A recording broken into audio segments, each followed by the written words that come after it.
सच के साथ। प्रधानमंत्री कौशल विकास योजना में हो रही धांधली के संदर्भ में वाराणसी जिलाधिकारी कौशल राज शर्मा के नाम का ज्ञापन एसीएम चतुर्थ शिवांगी शुक्ला को फ्रंटलाइन वर्करों ने सौंपा।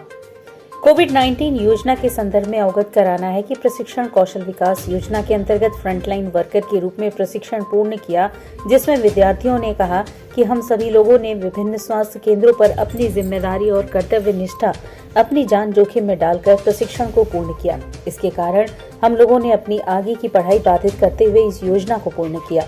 लेकिन हम लोगों को कहा गया था कि कोविड-19 हार्ट वेव आने पर विभिन्न स्वास्थ्य केंद्रों पर तैनात किया जाएगा, लेकिन अभी तक कोई भी जॉब हम लोगों को नहीं दी गई।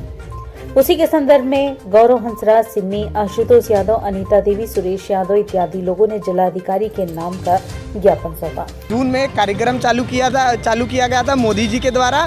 फ्रंटलाइन वर्कर योजना जो कोविड के तहत आती है, उसमें हम लोगों को वहाँ पे पहले 21 दिन की ट्रेनिंग कराई गई सेंटर से। उसके बाद हम लोगों को कबीर चौरा हॉस्पिटल और कुछ लोगों को रामनगर हॉस्पिटल, सरकारी हॉस्पिटल में ट्रेनिंग दी गई। और उसके बाद हमें ये आश्वासन दिया गया कि हम लोगों को जॉब प्रोवाइड कराई जाएगी, या तो संविदा पे रखा जाएगा या तो फिर किसी तरीके से। लेकिन उस तरीके से अभी तक हम लोग की ना कोई नियुक्ति हुई है।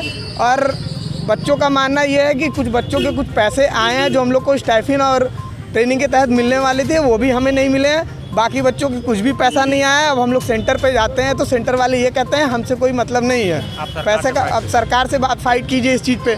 अब सरकार के लिए हम लोग क्या डायरेक्ट सीएम और प्रधानमंत्री से मिलने जाएंगे।